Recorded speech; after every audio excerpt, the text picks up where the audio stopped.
Here we are. We're We're live. live. Well, that was quick. It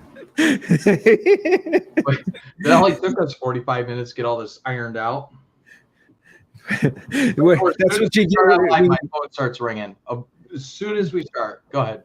Well, I mean, it's par for the course. You get a couple of dads to try and go live on Facebook and technology guys, but some of this stuff isn't easy anymore, and they keep changing it. But here we are. Here, you've had radio show, technology, broadcasting. This is your game. Me, I own a digital marketing company, and it took us literally 45 minutes to get online, go live, because they changed everything. I'm not kidding you. When I on the Facebook page before, it'd have a button that says add person. Nowhere to be found. I go online, they got no new articles. Whatever, man. Whatever. One of my first time on Facebook Live on that page, on the Parents' Choice March page, that's for sure. Well, they somehow we broke through, and so it's great that we've got two dads, two candidates, and somebody just popped in already and said it's a generic Facebook user, so I have the ability to pop comments in here. And we're using this StreamYard. So we're live on Jack's page. We're live on Matt's page. We're live on WCKG. And we're live in your parents group. And you were building this tribe and this hive, Jack Lombardi, a while ago. Like, when was this? Was it 2020 or 2021? Well, let me think about it. No, it was 2021, but I've been active since 2020. I mean, when the mask mandates came out, I mean, honestly, we all said, hold on, we don't know what's going on here. Let's take this very serious. And then when I was already in a race against Adam Kinzinger at that time, I was starting to build up that run. That's how long I've been at this. And then the unconstitutional mandates kept coming, emergency orders every 30 days. And we started noticing the kids weren't getting, weren't getting COVID. They weren't really at a risk. And people, they were going to have to put dead bodies in ice rinks and in refrigerated trailers and all this stuff. And that never happened. Yeah. They spent all millions of dollars to convert the McCormick place to treat two people. I don't know. $80 million to convert that thing, and then they dismantled it, and there was nobody there. You know what I know, Matt? You know what I know? People got paid. Yeah. A lot of people made a lot of money. And then so then Facebook started doing their censorship nonsense. And I built a page called Parents' Choice March, because we were starting to protest. We were setting up protests all throughout the southwest side and western suburbs, and even up in the northwest suburbs. So I built this page because these groups were getting shut down by Facebook. So being that I'm in the industry, I figured I'd probably have a good chance keeping us, off the radar. And that's pretty much what I did. I mean, I know some of the moms were frustrated because some of the content we wouldn't allow. And at that, when it was growing, Matt, we literally had probably 20 moderators in admins just to keep us off the radar. And yeah, we had a lot of people volunteering, a lot of moms helping out to keep us off the radar. And we would all, we had we still have that Facebook group where we all discuss, Facebook Messenger group, where we all discuss, what's happening and share information. And from that group spawned a bunch of smaller groups and messenger groups. And that's that. He's sorry that he can't, because he's not in your district. Yeah, the 14th district. Yeah, but it still means a lot to me. Just the sentiment means a lot to me. Yeah, it's pretty cool. Yeah, I mean, yeah, I take all the positive encouragement and positivity directed towards my campaign. I'll take all of it. So what we did is we wound up building that group, and essentially, I put some time into it, and I built other smaller groups as well, like issue-based groups regarding, Pritzker's emergency orders. The hospitals, they said the hospitals were all jammed up. but we built groups and we set people out there with video to go in the waiting rooms, and what was being reported and what we saw were two different things, you know. And you know, and you know what they say, I mean, believe nothing of what you hear and half of what you see, and I understand that.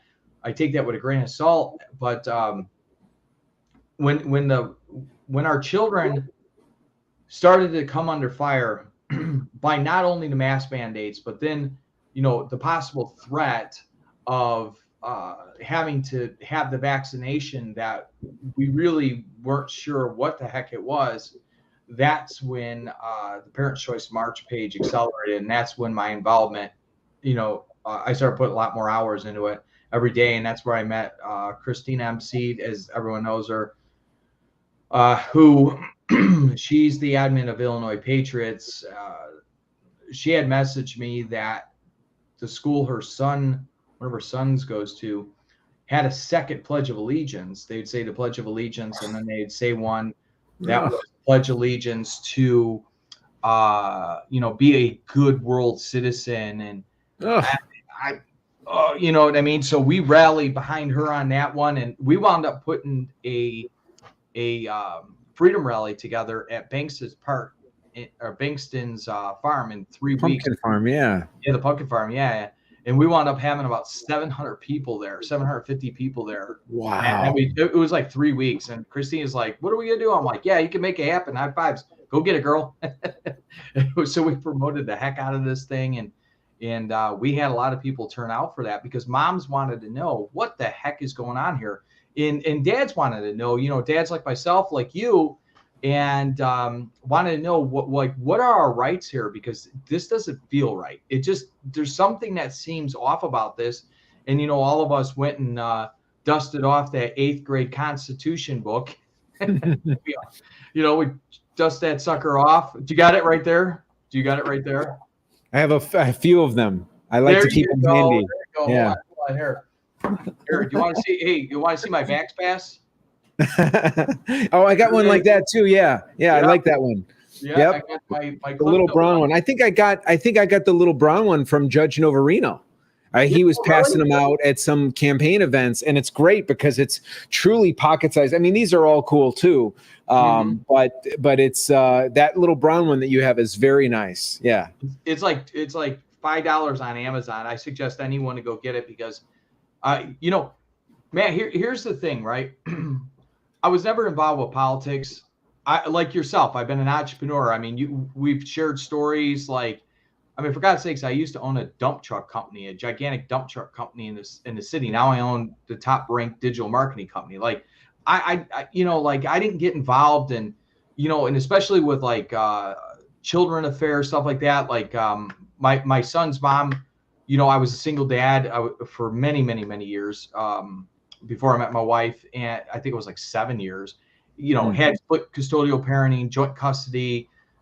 You know, I was a hands-on dad, you know, but I kind of just, you know, like the moms kind of were just better with dealing with what was happening at the schools. And I guess I kind of trusted it. And I took my son to church with me on the weekends, because I had him every weekend. And then all of a sudden we started realizing that they were trying to teach our children stuff that goes against the founding principles of this country, and you know, violating the rights of our children. I believe it was Dave Shostokis had, in an interview with him I did on the Facebook page, we talked about how, you know, I can't remember who coined this one, but he told me about it. It's the children don't check in their rights at the schoolyard gate, and they don't. I mean, they have rights. They have unalienable rights just like the rest of us. And you know, their rights were, you know, not being honored, in you know, the right to choose. And then all of a sudden we have parents, we have school administrations that say, well, these are our kids. Well, the hell they are. No, they're our kids. Our children were assigned to us by our creator, period. And I know what's best for my children, like you know what's best for yours. And these rights have been, you know, these administrations, they got a mind twist in their, you know, where they think they belong in this. In that, you'll find in a lot of socialist and communist countries is where, the government, because you're essentially the leg of the government, think that, they're controlling the kids. So that's Matt, it's kind of like your story, right? Where you got involved, because then I started seeing these constant politicians selling Americans out and their rights out. And I started to feel like we couldn't trust politicians anymore with our rights, our children. And it always seems like we were being divided, which Matt, you met my family. I have a multiracial family, multicultural family, and a toddler. A happy little toddler. We're happy sometimes. Yeah, today she's like today. Yeah, she's the 2 foot of terror earlier, but she's all right now. She's in the backyard with my wife in a little toddler pool, so she's chilling. Nice. Good. She's living her little summer life. But we were being divided, and I got sick and tired of it, Matt. I'm a conservative, right? Typically entrepreneurs and business owners are conservatives. Because you got to conserve your resources or you go out of business. But it's just kind of something built into you. And I just happen to fall under Republican values. But, I really, truly believe that the majority of Americans are not represented. And I believe that the left and the right drag Americans into boxes, and maybe ones that they could or couldn't care less about. And it's only been further dividing our country. So, Matt, as an entrepreneur like yourself, sometimes the only way to get it done right is just do it yourself. So here I am. Yeah, and that seems to be the trend. So it seems to me there's a couple of trends, which is these moms and these people that are creating these groups. So it's, you did it with Christina and it sounds like there was some help from, or some involvement. Maybe you did you pull in Shestokas and Devore and those people? Because the moms, for a while, I was coming home and I was saying to my wife, like, wait a minute, why are we the only ones out here in Naperville behind the woke curtain? We're kind of like outliers. And we felt very alone for a long time. And I'd come home and I'd say, like, why is it just us? And we didn't know about these groups at all. I didn't even know about, in fact, I didn't know about a lot of these moms groups that are becoming more powerful than these political groups and the GOPs and some of these other regional townships and stuff. These moms groups, and if you're one of them and you're in one or you're not in one, please share this video with as many people as you can on your feed with the parents, because one of the worst things for my wife during the period of COVID and even afterwards, until I started running for Senate and getting signatures, was this feeling of being alone. And It was a very emotional thing. When we went to the trucker convoys to go get signatures for petitions, she started to feel like there were other people out there. And then we started to meet Christina and Chrissy and all these other people out there. It was like, oh, we're not alone. Excellent. So I think you were instrumental, right, in bringing some of those people together early on. Well, yeah. So what I did is, I got to think of the timeline here, and I might be off. Matt, honestly, the last year and a half have been a blur, yeah. Point, I at different times I brought in David Shestokas. We did videos which we syndicated out to different pages along with Parents' Choice March, because we had noticed that there were a lot of moms who wanted to do something, right? But they didn't understand the rules and the roles of each seat, and they didn't understand the difference, like U.S. Congress from state representative, U.S. Senate from state Senate. They didn't understand those roles. Attorney General of Illinois versus Attorney General of the United States. So what Dave Shestokas and I did, and he's brilliant when it comes to Constitution, 100%, man. That man knows the Constitution front and back. Matter of fact, he's got a book called Constitutional Soundbites. It's actually great if you want to, like, a kind of a crash course in the Constitution and why things were written the way they were in the time they were. And he also did like a podcast this summer, stuff like that. He's also running for Attorney General right now. I brought him in to educate the moms because they really wanted to know. And that spawned another group, which is called the Constitutional Duty. And that group is where, people share information about the Constitution, Illinois and federal Constitution, and where it applies to certain issues that we're having in the United States that we're seeing, or here in Illinois. And then there was a gentleman, an entrepreneur, successful entrepreneur by the name of Nick Richmond, who reached out to me. He reached out to me and he said he wanted to help, but a lot of people say they want to do stuff and it just, they were busy with their lives or whatever, so they fizzed out. But he was pretty adamant about it. So finally we jumped on a call. We did a Zoom call, an interview, and he said, man, like he's in it and he has the resources to help. And he founded the Freedom Initiative. And, he put on a lot of events. Like you'll see over my shoulder, you're going to see, that side, sorry. You'll see, that one right there. That's my wife and I with Kayleigh McEnany. Kayleigh McEnany was President Trump's press secretary. She was the blonde who, she tore everyone up. Like if you try to go against her, forget it. Like she'd tear you up. And there is David Harris Jr. And that guy is gigantic, by the way. I'm not a big guy, but that guy is massive, by the way. He's actually in Chicago right now because he got a delay on O'Hare. And, I got to have one-on-one meetings with him, and I got, to speak in, area where they spoke or whatever, right? So it was very cool. But what he did is he also helped bring together education. So he put on events that you had to pay a small fee, like $25, $35, $50. And people would come there and, you would hear different speakers and bring out speakers that would talk about medical health or COVID or whatever, right? Yeah. So you could hear an alternative viewpoint on the issues without being censored, right? And then, so that's how that one went from there. But there was a call he had me on Zoom. It was a Friday night. I mean, this thing went to 2:30 in the morning.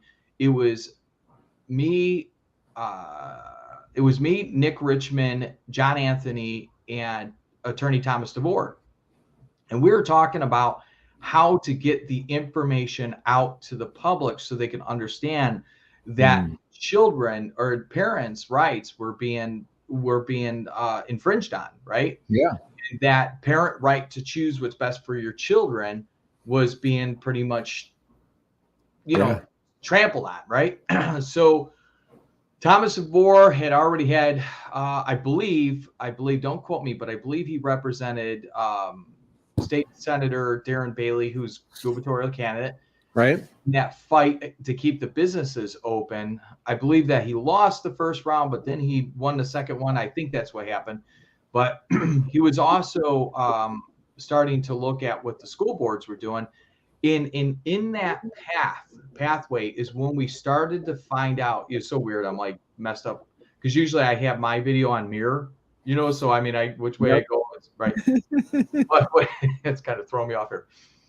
But what we found out is that now moms were reporting to us and sharing information on how school boards were starting to want to teach critical race theory, but in like kind of masked. It wasn't exactly critical race theory, but it was. Right. And so what wound up happening is, that opened up another wave of people who joined my groups because they were just starving for information, because so many people are like, wait, what the hell is happening here? Something is right. And that came off of that Zoom call until 2 a.m. So I brought on Thomas DeVore because they had so many questions, and I was trying to be a resource for all these moms, like literally 21,000 moms that were asking questions. You can ask my wife. Like I was, I got businesses, everything. A lot of stuff went to the side because I was trying to find the resources. And then I was like, you know what? Let's just get Thomas DeVore on here. But every time we tried to get him on here, it got messed up, like kind of like we had our technical problems earlier. So I would just call him on the phone, and people would, send private message, or I would be on Facebook Live and I'd ask him the question, and he would answer the questions for all the moms. And that's kind of how that whole thing took off. There is the mom started using the group as a resource, and Thomas DeVore was able to take his time and answer a lot of the questions. Yeah, so Carrie is just chiming in with some comments here because we're talking about common ground between you running for Congress, I'm running for United States Senate. Neither of us, I mean, I guess I won't speak for you, but I didn't never wanted to be a politician. I want that's accurate. Me neither. Yeah, I want our rights. I mean, we have our hands full. I have 4 children. I mean, it probably feels like you have 4 because you have a toddler. But I got a dog too and a teenager. I got Wait, your daughter's same age as my son, right? Yeah. Natalie just graduated high school. So, and this wouldn't have been the year that I would have tried to do any of that stuff. But Carrie's talking about District 99. I grew up in District 99. So I went and graduated from District 99. And when I grew up, Downers Grove was like everything that you thought Naperville was supposed to be. That's what Downers Grove was. The schools were good. The teachers were great. The school board was on top of it. The parents were on top of it. It was safe. It was beautiful. It was great. And now they got porn in the classrooms. They got porn in the libraries. Terry Newsom is out there doing, activism for the what's going on in the District 99 stuff. And so Carrie's saying we need a Parents' Bill of Rights. And ultimately, I think that's what got us, a lot of us started, although truthfully, my wife and I were very plugged into what was going on in Naperville schools because we moved out to Naperville for lower taxes and better schools.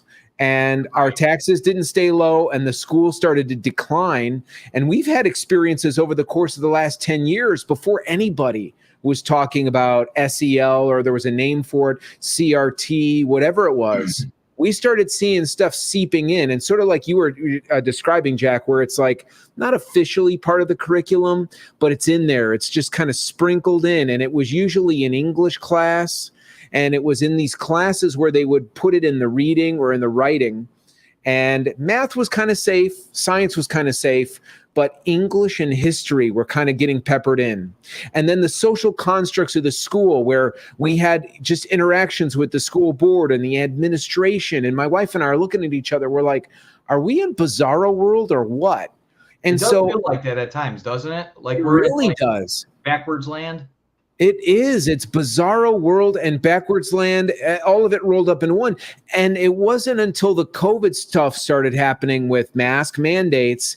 And then, even getting into this, then people went like, whoa. Yep. And I mean, in a way, I don't advocate. I'm not glad that it happened, but it turned out to be a blessing in a way. Yeah, because it really did shake everybody. Mm-hmm. Because I don't know that we would have even been this activated. In fact, you've probably seen this to some degree. Once the mask mandates went away, a couple months ago, I went to a school board meeting. Natalie and I went together, and almost nobody was there. No one there. Yeah, because everybody feels like it's over, and so. You mentioned Tom DeVore, probably because of you and Christina, and then as it's almost like 7 degrees of Kevin Bacon, where then Shannon Adcock in Awake, Illinois, and all of this kind of and that's how we found out about Tom DeVore. We ended up getting on the lawsuit and hiring Tom DeVore to represent our 2 high schoolers to sue Pritzker to get out of the mask mandates because we tried to do it the right way. We did the right way. We tried to do it their way, the medical exemption and then a religious exemption, and we kept getting denied. So then we got the big guns, and Tom DeVore was victorious. And that was like, I looked at Michelle and I said, this is never going to stop. And you parents out there, you got to share this with other parents, because you parents out there and the District 99 people know, parents that think this stuff is over. It's not over. Not at all. Not by a long shot. No, it's on pause, Matt. That's why I tell a lot of people, it's still there, but it's on pause. So I went after these. There's some state reps in this state who wanted to put our children in internment camps if they weren't vaccinated. That is absolutely over my dead body. Go ahead, Matt. I heard you say something about this when you were on with Sean Thompson. I heard the tail end. I was driving, I was in Mantino or someplace, and there was a storm and it was crackling and you cut out. And I thought, so please, who and why and how with this internment camp stuff? Because that's so crazy. All right. So I'm not going to get into details of who they are because they have like extra security. Yeah. I'm trying to stay off the radar, man. We got a primary. We have to try to win here on the 28th. So, but I'm going to say this. So there's a representative in Evanston. You can Google that if you want. Also one in Northbrook, and also, I believe Northbrook. All right. I believe Northbrook. But I know for sure Schaumburg and Evanston, the one in Evanston was advocating for our children to be put in internment camps because they weren't vaccinated from COVID-19. Wow. What kind of and this is also attached to a bill that they could take our pets and kill our pets. Right. Think about that. Take your dog or your cat, right? Like, you know what I mean? Like, wow. Just the thought in people wonder, and I'm just going to kind of just throw this out there. The Progressive Democrat Party, because there's still some good Democrats. Like there's some of them that actually know me that are on the state level that text me and they're like, hey man, I'm not voting on this, because they didn't want me to lighten them up all over Facebook. Because the different groups, there's about 100,000 Illinoisans I have in my groups, right? So they didn't want me to lighten them up and put the radar on them, because these moms will FOIA them over everything and jam up their office, and well, it works, right? But people wonder. So Matt, like, I'm not like a gun enthusiast, if you will. Like, somebody's like, gun, you know what I mean? I never really was. Now, however, I am a lifelong martial artist, and I do believe in self-protection, right? Like, matter of fact, my wife was one of my students, and my son was in mixed martial arts for many years. My daughter will know jiu-jitsu. She will know that if someone knocks her on the ground, how to get them off of her, period. That I will make sure she knows, right? So I'm big on personal protection and protecting your own rights and protecting yourself. Yeah. Now, think about this. The Second Amendment is there for a reason, and it is originally, it's you could say whatever you want to say. It's for the right for Americans to protect ourselves from a tyrannical government. That is why we have the Second Amendment. And don't you think people who want to try to put our kids in internment camps want to remove our guns? That mindset, that sect of people in our government, well, that sect of people in our government is growing, right? There's more and more people in there. Like your opponent, Douglas. Douglas. All right. I'm actually, Matt has so many nicknames. Like, I thought I was bad. You know what? I think it's the Italian heritage in our is. Dumb Dick and Duck. Dumb Duck. There you go. Duckless. I like Duckless. Duckless, right? So I'm running against Adam Kinzinger. So he's Kreisinger now, because I sent him a box of tissues after his, drama debut. But then I also, I'd call him Cocky Kinzinger. So I had a bunch of nicknames. But anyways, so Douglas, she's gone on to that whole thing about the birthing person. Okay, rewind back into my single days, bachelor days, after my son's mom and before my wife. I went out with this woman who would go to church, because my personal one is that you had to be Christian, right? And she lived on the north side, and she happened to be African American, right? Black American. And she would go to church, and that was my prereq, right? And she would go to Bible study on Wednesdays. But then she was all for removing gender, and I'm like, what? Like, how? Because I would talk to her in a biblical sense, and I'm like, okay, in the Bible it says he's he. How do you know he's he? I'm like, because it says in the Bible, it's capital H-E, right? If you want to attack religion, remove gender. You really want to get rid of the Bible, the Quran, attack religion, or attack gender. And that's how you get it. And I'm like, you got to see the pieces of the puzzle here. I mean, because this is all well planned out by very, very smart people who have an agenda. And that agenda is to turn the United States of America into a socialist, democratic socialist. They told us, which means communism light. I mean, that's just generally what it is. That means our children, like Matt, you got to be an entrepreneur, and you have a very cool story, of being someone in there, seeing something and saying, I could probably do it a little bit better, and then jumping in and doing it actually, right? And you seize an opportunity, kind of. Yeah, I mean, because I see some of this woke nonsense that's going on. I mean, I'm an outsider in everything I do anyway, even in my industry, and that's inevitably what entrepreneurs are. You have to. Netflix couldn't come from inside Blockbuster. They had to go and create a new thing, right? Yep. I came up in an industry that's a radio industry, and I was an outsider. I wasn't in the cool guys club, and I didn't get those jobs. So then I went and I was like, well, I'm going to have to do my own thing. And so and guys and ladies that are entrepreneurs, they get that. And some people are just made to work for people, and that's okay too. But that is the spirit in which I was motivated to get involved in this Senate stuff, because I started to pay attention, and I saw some videos that you did and some of these other people, and I started hearing about this red wave thing. And then I'm going like, well, what's going on with the Senate race?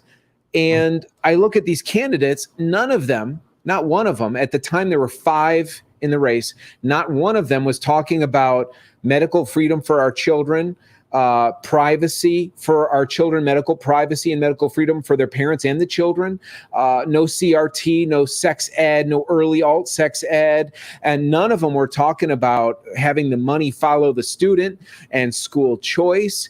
And here I am, Michelle and I are driving our youngest, who's 10, 30 minutes to a private school in the morning and 30 minutes. Then we have to come home, 30 minutes back. And then we go get her in the afternoon just so she doesn't have to wear a mask. Not to mention the fact that, the bonus is we get out of all that woke, they, them stuff. Meanwhile, my daughter's at people. Yeah, my daughter's at Nequa, at the Underwood School, where they're telling her that she gets back to in-person learning, and they're asking everyone to go around the room and talk about their pronouns. And they're giving her, during e-learning, they're giving her papers to write about George Floyd. This is an English class. And the sources they got to use are CNN and ABC. And Natalie comes home, and I'm like, babe, we could talk about George Floyd. Let's talk about it.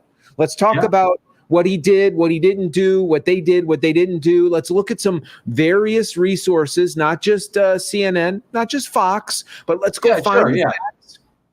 And they're not teaching that at school, and none of these candidates were talking about it. Instead, you got Tammy, like you said, she's talking about they, them stuff. She's talking about gun confiscation, and she's talking about, people in Illinois want to avoid the FOID.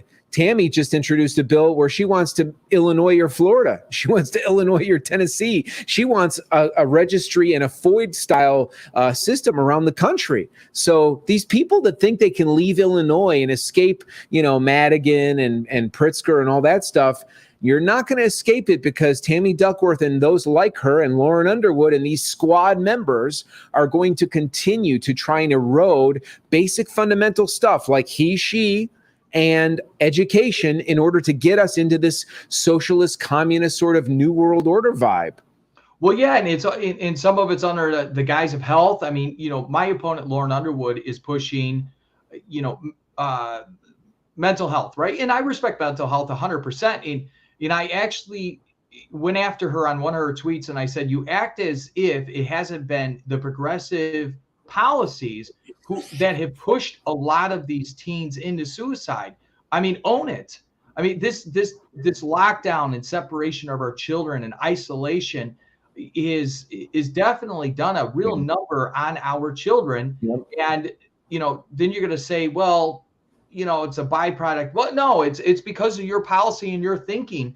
So it keeps failing. Right now, I was at the gas station. Oh, I wanted to tell you something.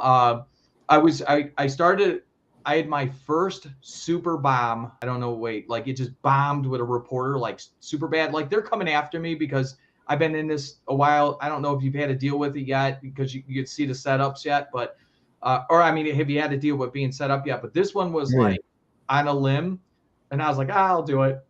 And we never got to the interview because she told me, not asked me, not politely, rudely told me that I have to refer to her as they. And I said, yes, ma'am. That was it. That was it. It all went right down after. And I said, no, I'm not. You respect my pronouns. I said, I will not engage in this. No. You know what? Here's why it upsets me. And let me ask you this. If you feel the same way. When my wife is our daughter's mother, I was there when she gave birth.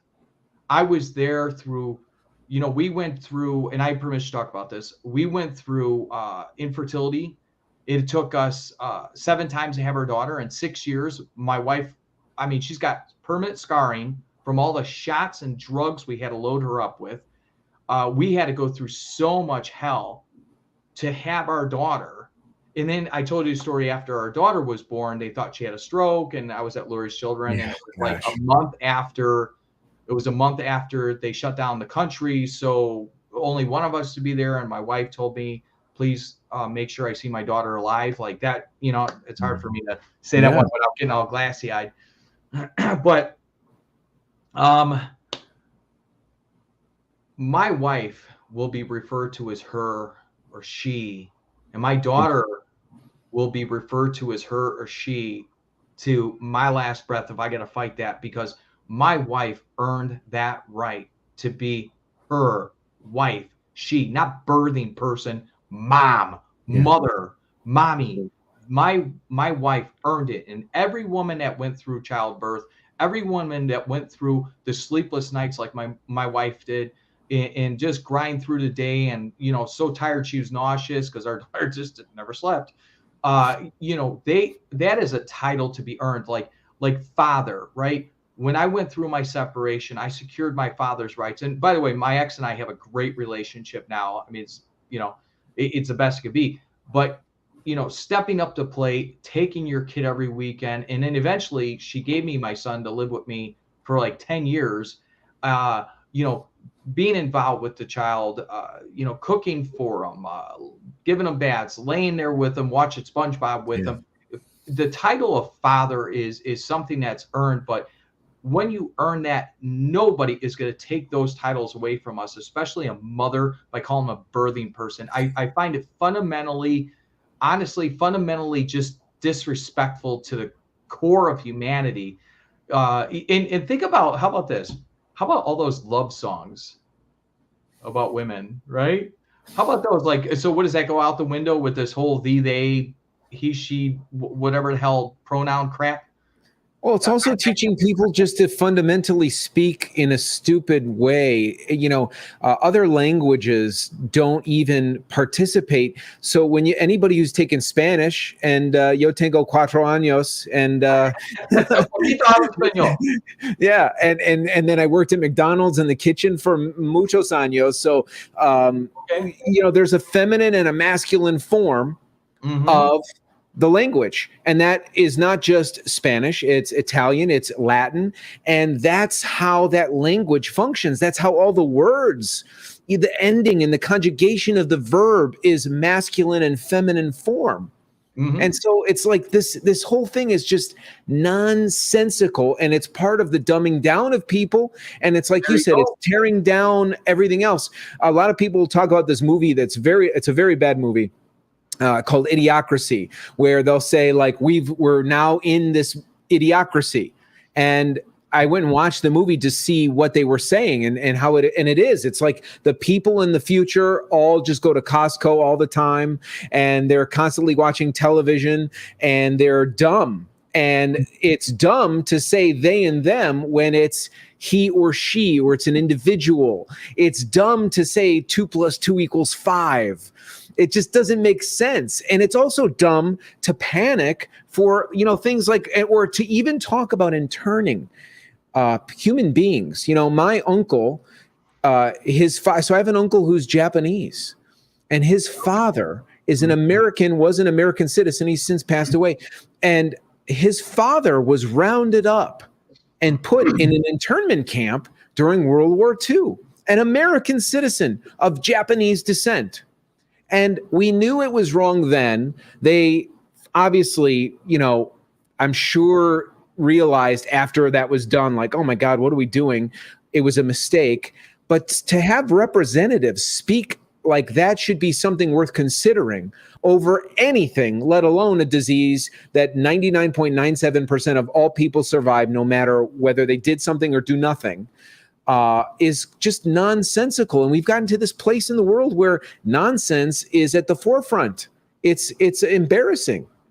This administration, I'm not going to make this about Joe Biden's administration, but I got to tell you, like, I was on Twitter earlier. You see, I got 40,700 followers on Twitter. Yeah. And so, I'm pretty sure about 10% of that is people that just wait for me to tweet to break my stones. But what I was trying to explain, and it's just so hard to explain this on Twitter because you're limited in characters, is they don't understand that there's actually a narrative echo chamber. Yeah. And that narrative echo chamber works on the back of the Smith Modernization Act of 2012, where a narrative could be put into play. And when I mean narrative, I mean propaganda, right? And Matt, you speak about it too. So what happened is, and you can jump in any time if you would like to add to this. What happened is after World War II, Smith and Munt, these two senators, got together and they pretty much they forbidden anti-American propaganda. So any propaganda that would paint the United States of America in a negative light from being distributed domestically, meaning to Americans. Okay, so that was forbidden. And then in 2012, during the Obama era, a senator, actually a Republican senator out of Texas, which is baffling, retooled this, and obviously had a lot of Democrat support. Retooled this to the Smith Modernization Act of 2012, and it to keep up with the new Telecommunications Act and blah blah blah and the internet and all that stuff. If I could put it in layman terms. And what's really interesting is if you go research this, look at articles prior to 2012 warning about this being the propaganda bill. And then after 2012, it's not. That was all lies. It's all propaganda at that point, right? So that's what it is. So people don't understand. They go to the internet and they're like, oh, this is a resource. This is a credible, newspaper or, online publication. It's not. It is literally a propaganda echo chamber that fact checkers pull their information from and say, well, here's what's happening. And if you step back, I feel like a lot of people who subscribe to this information haven't yet truly stepped back and asked themselves if this sounds like BS or not, right? So they haven't stepped back and looked and, okay, maybe something's wrong because they're good people, Matt. There's a lot of Americans like, that are on the left or left leaning. They're good people. They're good Americans. Yeah, of course. They're very misled and they really fail to understand how powerful propaganda is. And they say, oh, you're a right leaning. I'm like, I'm actually not. I'm actually someone that wants to look for the truth. I'm actually somebody when President Trump, the next morning, all of a sudden, it says that he lost and all of a sudden the counting stopped and all this stuff. Yeah. And I was on my Facebook page saying that something isn't right. One of my friends who's a very big Democrat said, would you have done this for a Democrat? I said, yeah, actually, yeah. I lean to whatever the truth and right is. Whatever the will of the people is, it's what it is, okay? Yeah. But a lot of Americans don't understand that there is law in place that allows anti-American propaganda to be distributed domestically to Americans. And that comes in the way of not just radio, not just news channels or big legacy media, but also the internet, also, blog sites that many Americans trust and believe to be truth or unbiased or, it is honestly a narrative that's pumped out and everyone's singing the same tune. And we've all seen those videos, Matt. I think you had one on your page where you had all the boxes and all the reporters were saying the same thing. Yes. It doesn't happen on the internet too. Yes, it's happening all over. And so everyone should really look up Google Smith-Mundt Act, the original and the revitalization, because what you're going to find then also is when you look it up, you're going to see that Snopes says that it's partially incorrect and that what we're saying is partially incorrect. And the reality is, and I was talking about this earlier because the Chicago Tribune endorsed, a candidate for Senate, for example. The Daily Herald endorsed the same candidate for Senate, and they do those things autonomously. But in their news coverage, they do not do things typically autonomously. And the AP is one source, CNN is another news source, and Reuters is a third. And so these are basically, it's like three arms of the same, snake or something like that, or three heads of the same snake. They're fed down, and the Tribune used to be independent. The Sun-Times used to be independent. My grandfather read the Tribune. He was a Democrat, a first American born from Polish descent here in America, and he was a Democrat, and he read the Tribune. Now, the Tribune was basically pretty conservative, and it was the newspaper of record in Chicago. That Tribune does not exist anymore.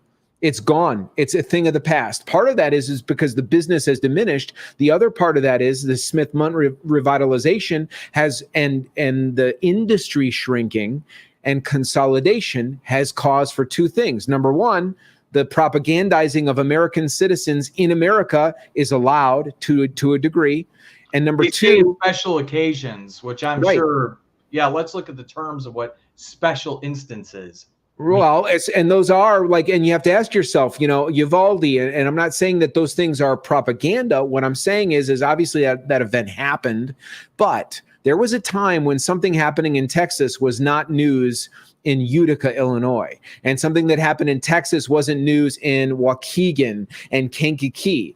And you wouldn't be talking about making sweeping changes to local things happening in Kankakee or DeKalb or Will County or whatever based on something that happened in Texas, because it doesn't necessarily directly impact you. That's why you have Texas, you have all these different states.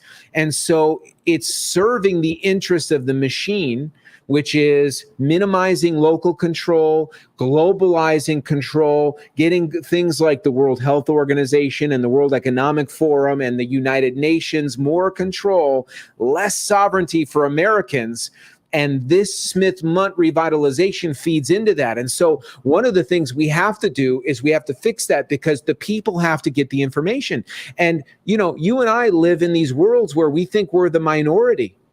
Conservatism is not and has never been the minority in America. It feels like it is because the media perpetuates it. It feels like transgenderism and this he, she, they, them stuff is a bigger deal than it is. It's less than 3% of the population, but it feels like it's bigger. And part of the reason is because of that Smith-Mundt thing. Do you know what it takes to turn a civilization? What percentage of its population has to get involved to do it and be highly motivated? The loudest 3%. Yeah, 3 point something percent. Yeah. And that's scary, because we're living what I told my wife. I said, I'm getting sick and tired of living through major world events. Look at what happened in Canada just this month, right? They're going to say, oh, you can't sell handguns anymore. I mean, those people up there, our brothers and sisters north of us are just, I mean, they're losing their rights. And look at the lockdowns and look at that. And you hear they put this good-looking, charming guy, up there, Mr. Botox, and just to, get the he's a handsome fella, and they do this on purpose to get the woman vote, and then they make it appear like every woman wants him. Hey, Matt, did I ever tell you the time this young lady, she said, Jack, if we elect you, if you go to DC, Washington, DC, how can I know you're not going to get corrupt? And that's like a really tough question to answer, right? And I respond, which I've been asked this one multiple times. Well, I used to own a dump truck company in the city of Chicago, and you have never seen my name in the paper or on the news, because I know how to get up and walk away. And if at that time I had my dump truck company, is when you saw all those scandals that were going on. I'm not saying anything. I'm just saying, nope, nope. But then that conversation went on, Matt. I joke and I go back again to the Italian heritage. I've seen all this. Like, this is in our culture. Nope, I'm out. Nope, I'm not going to be in the paper. It's not worth it. So she went on. She goes, well, how do they get to the people? And I said, well, I don't know. But, with all the years of experience under my belt in business, like yourself, is, hey, I want you to invite you to this dinner. I want you to speak. Yeah, okay. What do you want from me? You want something from me. There's no such thing as a free dinner. There's no such thing as a free lunch, free breakfast. Right. They got you there because they want to get something from you, right? In a lot of people, I believe, that go into office don't have that in their forethought of, okay, how are they going to try to set me up? And what they don't understand is, like, when you deal with the Chinese, they got someone there, like the Russians, it kind of created this, and then the Chinese, took it over. Is they got someone there to keep bringing you whatever drink you want, make it like, because you're male, they want to feed your ego, get you a cigar. They'll have the cute waitress go past you and just keep feeding you alcohol until you say something or do something stupid, and then they got you. Or it's either power, ego, money, women, things like that. That's how they get men. That's what they do, and you have to be mindful of that in business. To know that you don't want someone to have position on you.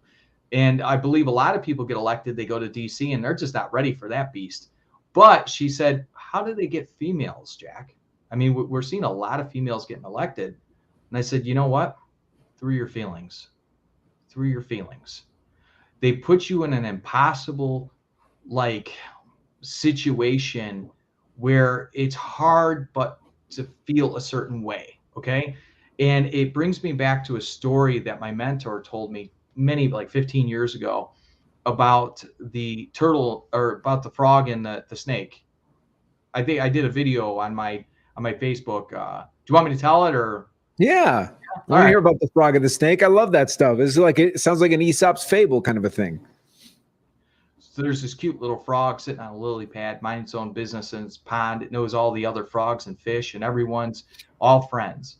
And all of a sudden, one day comes a snake slithering up to the shoreline. The frog notices, because obviously you want to stay away from snakes.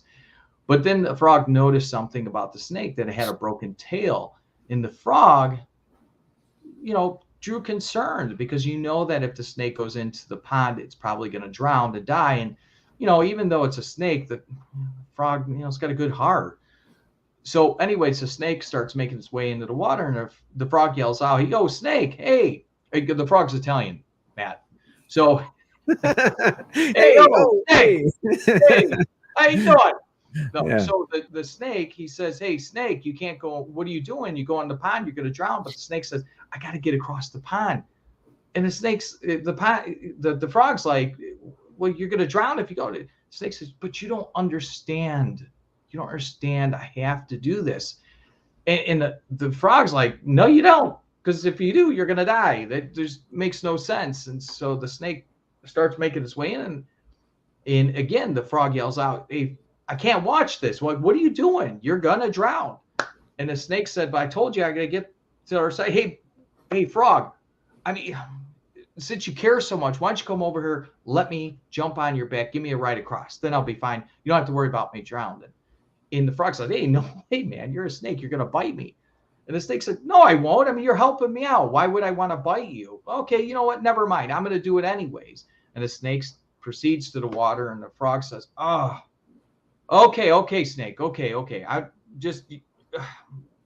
So he hops over from the lily pad to the rock, to the lily pad to the rock, and to the lily pad to the shore. And he says, "Snake, you promised not to bite me." The snake says, "You're helping me out. Why would I bite you?" "All right, snake, jump on." So the snake jumps on the back of the frog, and the frog hops from the lily pad to the rock, to the lily pad, to the rock, to the shoreline.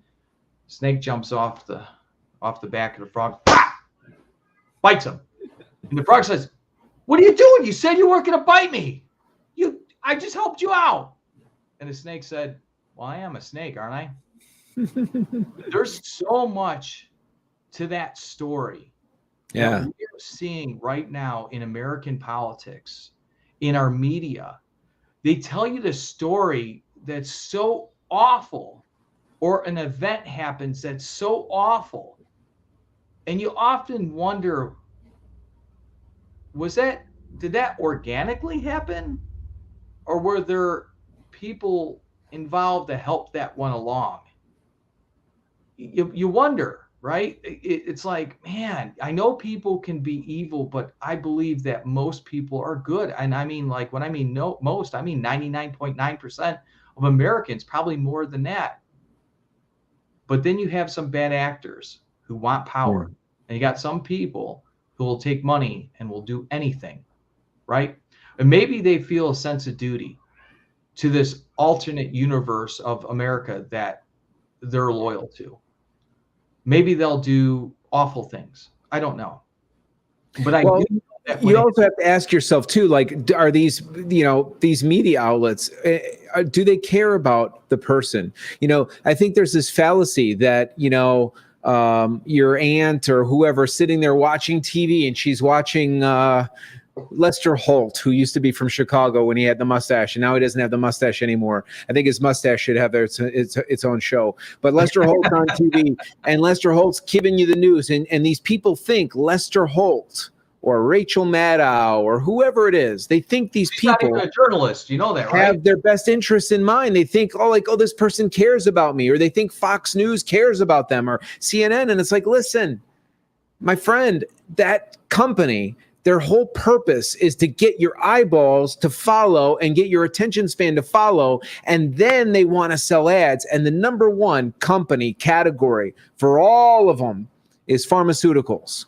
Yep. It's the only thing keeping cable news alive is the pharmaceutical industry. So they're not going to be covering things because they care about our parents and our children and our lives. They're covering these things, number one, because they want to make money. And number two, because the three sources that we were talking about are all the same. They're all compromised.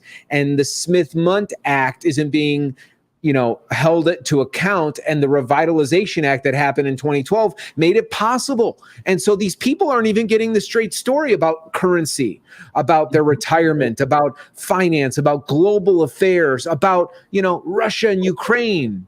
Oil prices, the OPEC and the BRIC network, and what's going on with currency wars. Nobody is giving the American people the straight dope on any of that stuff. And it's up to you, the American people, to find out exactly what's happening.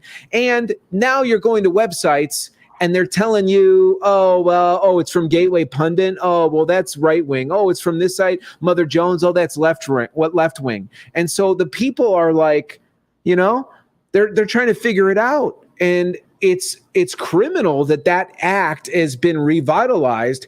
That's one of the first things that has to be fixed. Congress has to do it. Senate we have to fix it. And boy, that's going to be an uphill battle.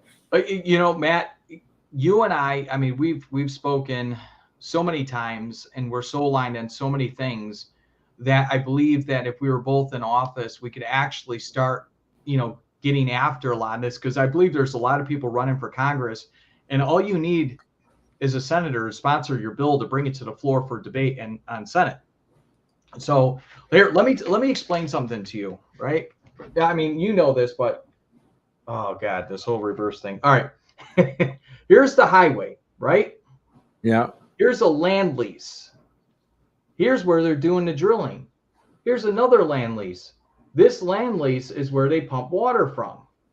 This leads to the highway to get you to where they're drilling. And Biden, 86 those. He X'd those out, right? And well, you still have your land leases. Why aren't you drilling? Well, yeah, I need this one and I need this one. That is literally, if I could break it down to literally drawing it, my horrible art skills on what's happening, but that's not what's being put out in publications because people haven't visualized this. We need this property to get to this highway, and we need this land lease to pump water, because water brings the oil up to the top. And I'm not saying I'm an expert in oil or anything like that. However, I do probably every couple weeks. I've been consistent. I would do consulting calls with the Heritage Foundation, and this is the conservative think tank in DC. And they say, "Oh, well, it's right leaning." It's just the truth. I mean, it's just the truth, right? I mean, it's just the truth, because you can research this. If you dig through, you'll see. Oh, that this happened. Another thing, Matt. Do you know about how the First Amendment works with politicians and celebrities? How it's different? You want me to tell that one? I think a lot of people would be really freaking interested in this. And now, this is not, take political party out of it. When you're a regular citizen, right? And somebody writes something bad about you on Facebook, and it's just awfully not true. And maybe there was damage, like, and I'm not an attorney, I'm not giving legal advice, right? But I'm just doing my best interpretation of the First Amendment here when it comes to libel and slander. So they write something on Facebook and it's not true, and you don't get a job because of it, or you don't get a raise because of it, or you're in business for yourself and you lose clients because of it. You could go sue that person for libel, and that person is going to have to prove what they wrote is true. So if you know it's not true, well, go ahead and prove it. And if they can't, well, you'll be awarded damages. Now, when you're a politician or a celebrity, and this goes back to, I believe, 1964 case study, New York Times versus Sullivan. You could look this up. I believe it's the Supreme Court justice's notes that are in that case. So what happened is, now when you're a celebrity or you're a politician, if somebody writes something about a politician online or says something about a politician, the politician has to prove that it's not right. Instead of the person who's making the accusation has to prove it, the politician or celebrity has to prove it. So my question to you, to our viewers, and to you, Matt, have you ever watched someone try to prove their innocence and look innocent? Well, I mean, yeah, imagine like you're in the untenable situation of having to argue that you didn't do whatever this ridiculous thing is. That's why the tabloids are a thing, because the tabloids are, they make their money off of saying these radical things about celebrities because they know they can do it. And then the celebrity would have to sue them and say no. And it happens with Tom Cruise a lot. There's rumors about, Tom Cruise or whatever. And then you'd have to go and argue the case. Now, it can be done with some things, and we may find out about it. And I think some of those cases are like the Nick Sandmann thing. Even though he wasn't a celebrity, there's these arguments that others will make, and they'll make them about you and I and other candidates, that you've entered the sphere of being a public figure. And now that means that you could say all sorts of stuff. Like you could say Pritzker is a criminal, that sort of a thing, allegedly. You could always throw something like that at the end. Well, allegedly is the key word. Alleged. That's how you skate around lawsuit. That's how, the news can say, Pritzker insider traded allegedly, and as long as they put that in there, right? That's and like with President Trump with the Russia host, like how could they do that? How could they get away with that? Well, I mean, he is a celebrity, a massive world-known, renowned celebrity, and also the president of the United States, right? So they went after him. They created this scenario knowing that he had the temperament to fight back, right? He was going to fight back against what they were saying. In Matt, in my opinion, from an onlooker, and I've loved his policies the whole time, I just wish at times he would just have not responded, right? And that, I think, is a trick in politics of knowing when to respond and when not, because whatever you respond to, you breathe life to. And there's also this idea that like whatever you don't check, you deem as true, which that's a difficult one as well. And if you protect your reputation, that's a tricky one to throttle on and off. I've had smear campaigns ran against me and whisper campaigns, and I went back after some of the lies online, and I don't know, what I mean? I refuted it, and a handful of people actually donated to me, but yeah, it was tricky to decide when to take my foot off the accelerator and put it on the brake. I'll tell you. So I believe, like with President Trump, it was kind of like watching like a couple that you like the couple, but they're always arguing. So you're just like, I want to stay away. And I believe that tactic was used against him just because he would take the bait. You know what I mean? Yeah. So you're running to replace Lauren Underwood in the. I always get the number mixed up. Is it and they messed with the numbers, obviously. You're in your district is well, they all are pretty expansive. I'm running to replace Tammy Duckworth. And we're both dads. We're both concerned about medical freedom. We're both concerned about the economy. What are the things, especially on the front of parenthood and what you've talked about, with other moms? What are the issues that you think that are important for this district, as from Congress perspective, for the parents and the moms and the children and school aged children? Okay, so what you're asking is a great question, because we're going to talk about federal level, not state level. I have a candidate that I'm running against that likes to talk about state level stuff and mislead the voters. But so we're going to stick to. I'm not mentioning any names, but I know it's smarter to vote for me. But anyways, so oops, I didn't mean to do that. On the federal level, we need a parent bill of rights protecting the parents' rights to choose what's best for their children, always, whatever, regarding medical care, because there's nobody else that knows that child better than mom and dad, period. That's one thing that needs to be protected. And I said I would support, there's two great groups like Moms for America. The founder, she, yes, absolutely, parent bill of rights, absolutely, and that's part of it. The founder, she has framework put out there. Her name is Kimberly Fletcher, and she personally endorsed me in her personal capacity, by the way. And then also Shannon Adcock has great framework, which I would support as well. So that's a parent bill of rights at the federal level that would protect the parents' right to choose what's best for their children. Also, and I said this to you, my son's mom is Hispanic, so I have a mixed son, and my wife is Korean, so I have a mixed daughter.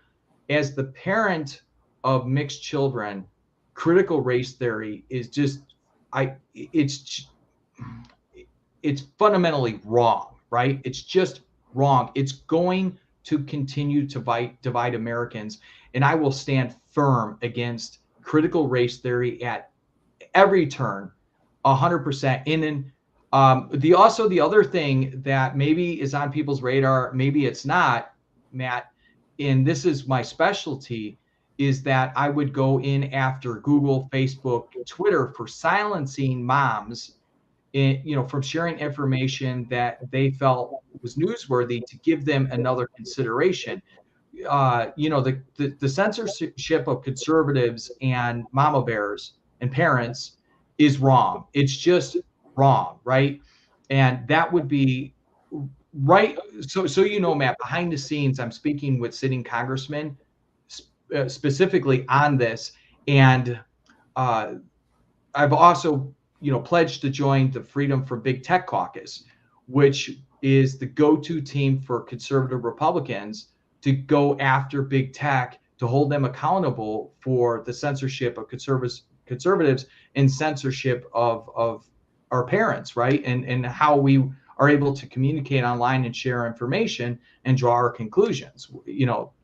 So that would be, once elected, I could hit the ground running on that, because I'm already in communication with sitting congressmen right now, and I'm understand what is in play. So when we have a red wave, there's a lot of things that are going to happen fast. Then we'll have the majority and we can get things done. Okay. Matt, and then obviously, like the medical freedom of Americans, it is fundamentally my view that what's best for your body. Now here, I'm gonna say this to you. There are people who wear two masks, right? And sorry, I'm getting a little dry mouth. You mean metaphorically or literally are wearing two masks? Literally, Like, they wear you two need masks, to wear two masks like that. well, they're wearing two. No, not. Yeah. Oh, yeah. That was a good Fauci. They don't. I don't know what their health is, mental or physical. Yeah. So I say leave those people alone. Just leave them be. They're in. I would not want to be in their state of mind, whatever that is. Okay. So, we have to have a little bit more compassion for one another when it comes to that conversation.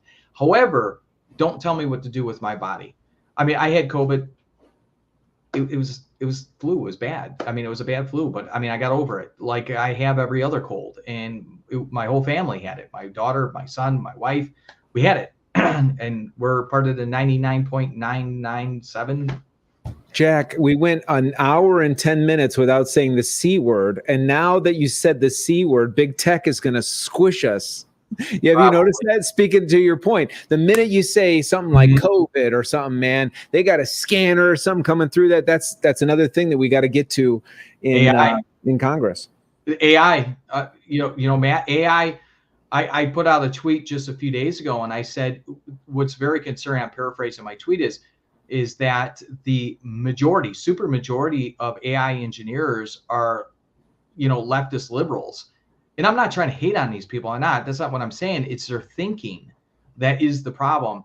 And my fear is that, AI is going to go around trying to destroy everything it doesn't understand.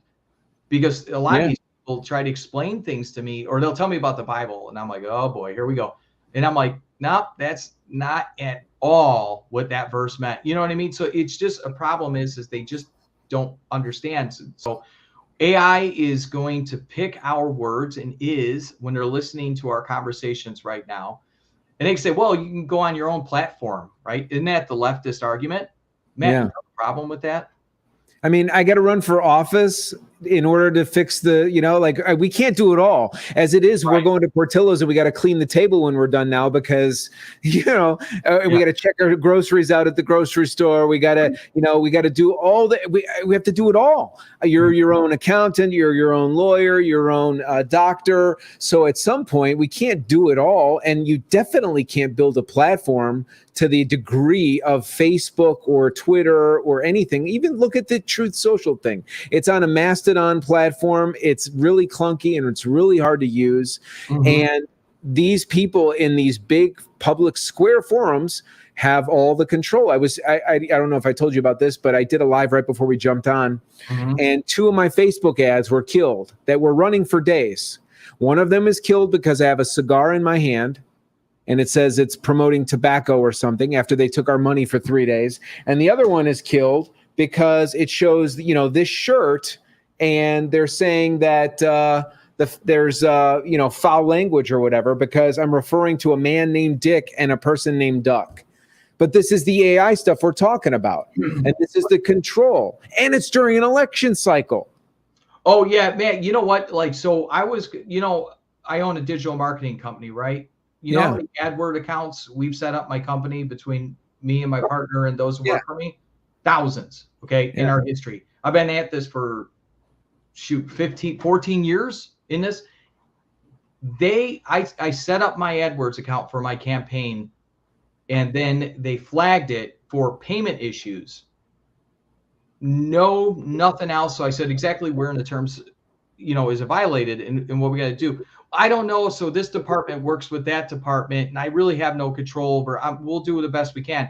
If you read the language of the email, it's very snarky, right? So you already know where this is going. And I've questioned this over and over. And I said, that other than being a politician, I own a digital marketing company, and we have set up hundreds, if not thousands, of AdWord accounts and never once had this problem before. Please explain to me exactly where that in the terms and conditions that we violated. When you set up your payment for AdWords, you connect it to your bank account. It's connected to my campaign account. I went through all the verification process of verifying that this is a congressional campaign, made it through all that. Then when I hook it up to the bank account, then I said, oh, okay, well, maybe I'll add the debit card that goes to the congressional bank account. No, they flag it again, and they let it run for a few days, and then all of a sudden they said, nope, sorry, nothing we could do. Literally, that's the tone of the email. Sorry, don't want to tell you. And so this is big tech. So like what you just said is that big tech has the microphone, and they own most of the media. And you know who I blame? I blame a lot of the Republicans that have been there a long time for allowing this to happen. And I also question if they've been on the take too, because it is time now that Americans, we take our country back. And the rest of the world is counting on us to do this. No one really understands how important this is, that we take our country back, that we get in the fight and fight this out. We can't be like, okay, the masks are gone, we're not involved anymore at the school boards. We can't afford to do that, because it's just going to come back again, right? The pendulum is going to swing back, and the pressure has to stay on. So that, I mean, right there, like you were saying, is they have the microphone, and they're going to control the narrative. And the law, the Smith Modernization Act of 2012, is allowing it, and it's allowing to divide good Americans. How many of the viewers right now have family members they don't talk to anymore? And I'll tell you what, you want to know the culprit behind it? Smith Modernization Act 2012. It is that law, in my opinion, that bill that caused a lot of this, why many of us aren't talking to certain family members.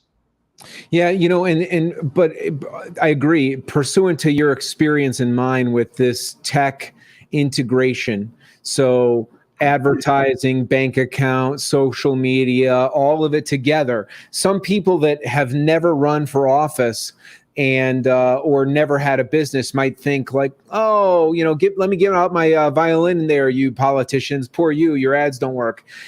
Let me tell everybody, this is coming to you, because it's the same thing that just happened to Russia.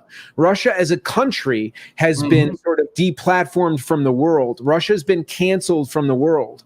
And not that we support Russia's No, right. I'm not, you're right.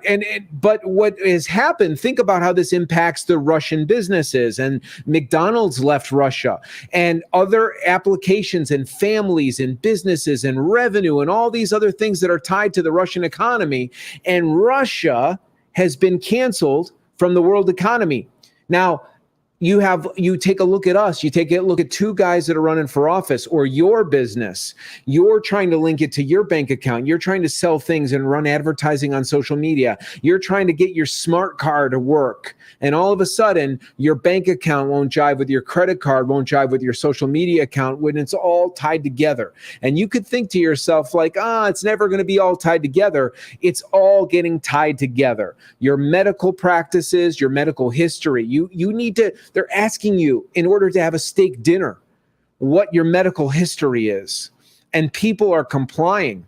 And I'm not saying that you should get the thing or you shouldn't get the thing. What I'm saying is whether you get the thing is, Matt, or you don't get the thing, whatever that thing is, or you don't wear the thing or whatever, you shouldn't have to tell the restaurant what you're doing or what you're not doing. But it's getting to the point where they're going to make you do that.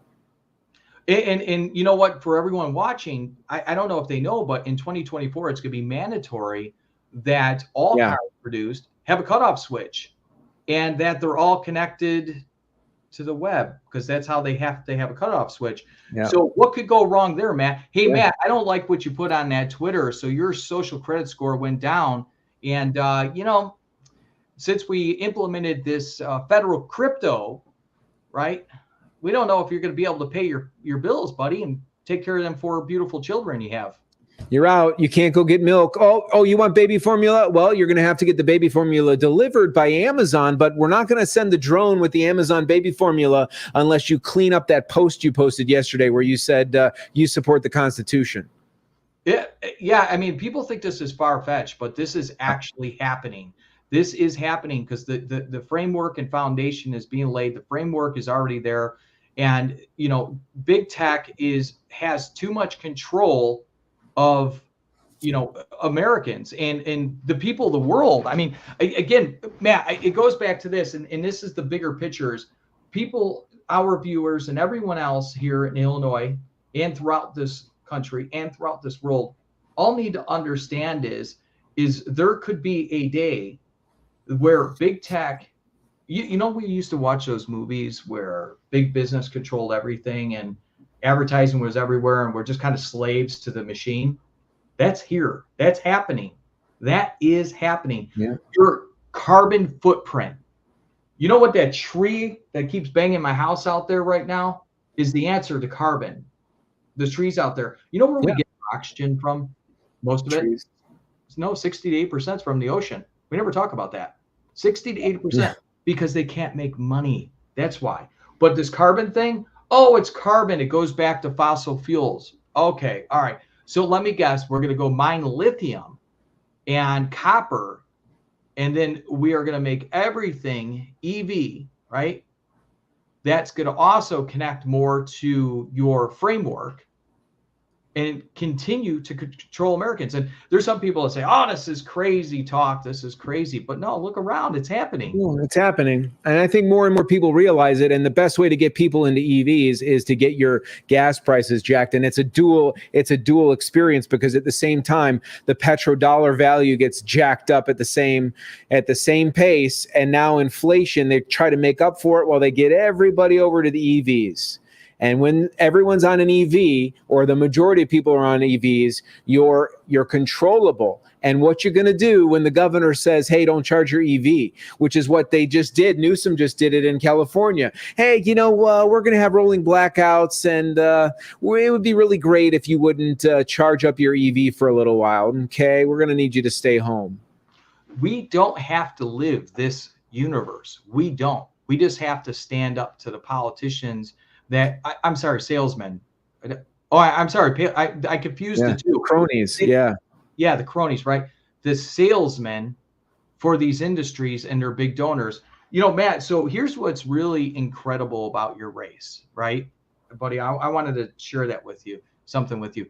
You are polling so high for a guy who's literally the most grassroots candidate of candidates that are running a statewide race. I mean, you're polling incredibly because people are sharing your content because they realize and identify with you as just a real person, a real man. You know what I mean?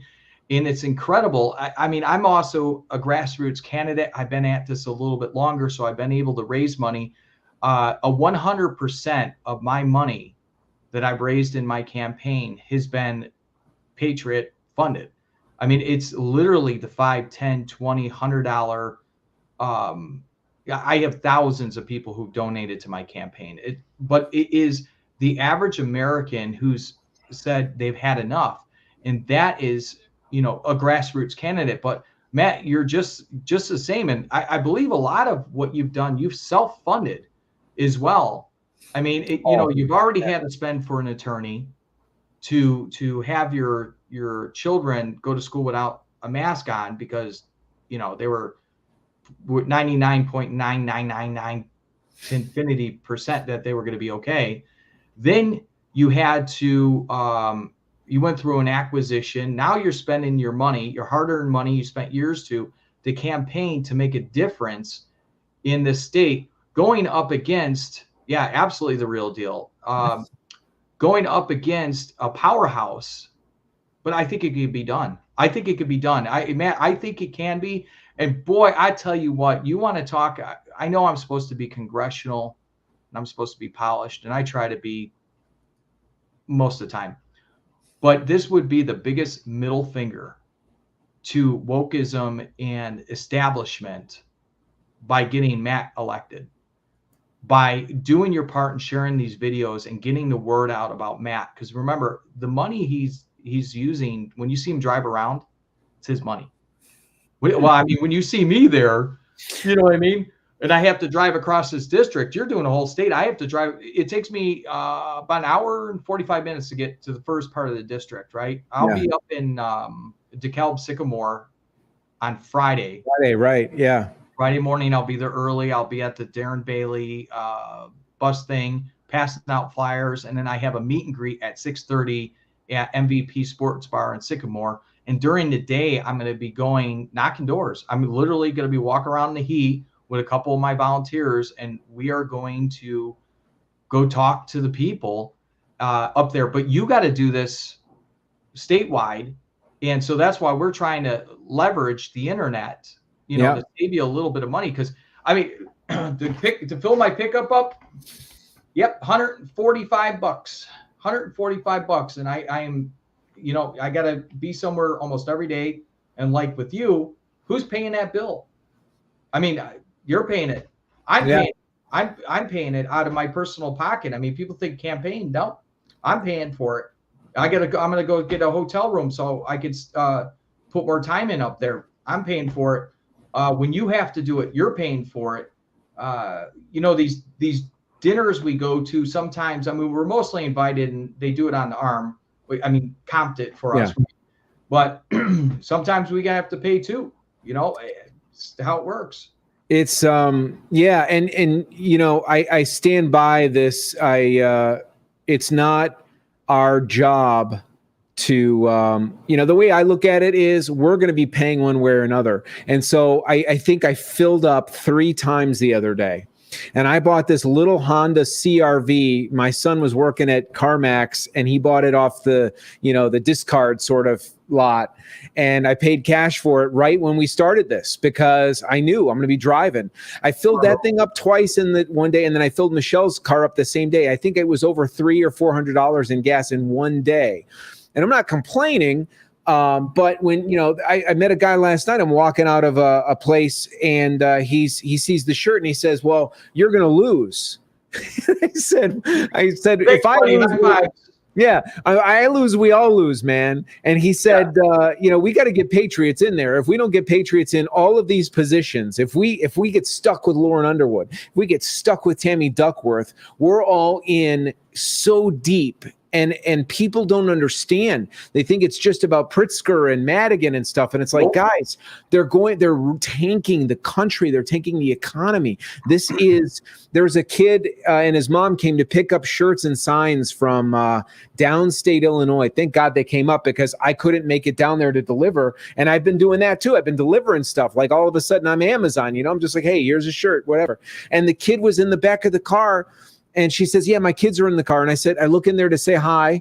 And Dylan and Max were their names. And one of the older one was in the back and he's got a goatee. I mean, it wasn't gray like mine, but I said, you're not a kid. And I said, are you old enough to vote? He said, yeah. And he said, but I got to get registered. I took out my phone and I said, listen, here's my link tree. There's a register link on the bottom. You got to get registered. And he kind of looked at me and I said, I know your mom's been telling you this. And he said, yeah. And I said, listen, man, you're going to remember the Back to the Future movie when they showed the timeline of when BIFCO happened?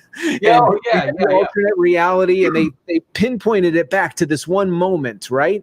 And I said, you guys are going to look back at 2022, and you're going to say, we were either part of a solution, and that's when we turned the tide, or you're going to say, we all slept on it, and that's when things went globalist, down the hill, and off the rails on the crazy train. You thought it was crazy yesterday. You thought it was crazy last year. You thought it was crazy in 2021 or 2022 when they locked down healthy people and they quarantined healthy people and they started to change the whole curriculum of your kid's school. That was a trial run of the complete bizarro world that's coming this way, unless we get real patriots, real parents, and real leaders and people in these positions. It's got to happen right now. June 28th. Yeah, and so let me here. I'm glad you segue to the primary. I want to explain something to those who are viewing why this primary is so important. Okay, so a primary and how it works. Okay, so a primary works like this.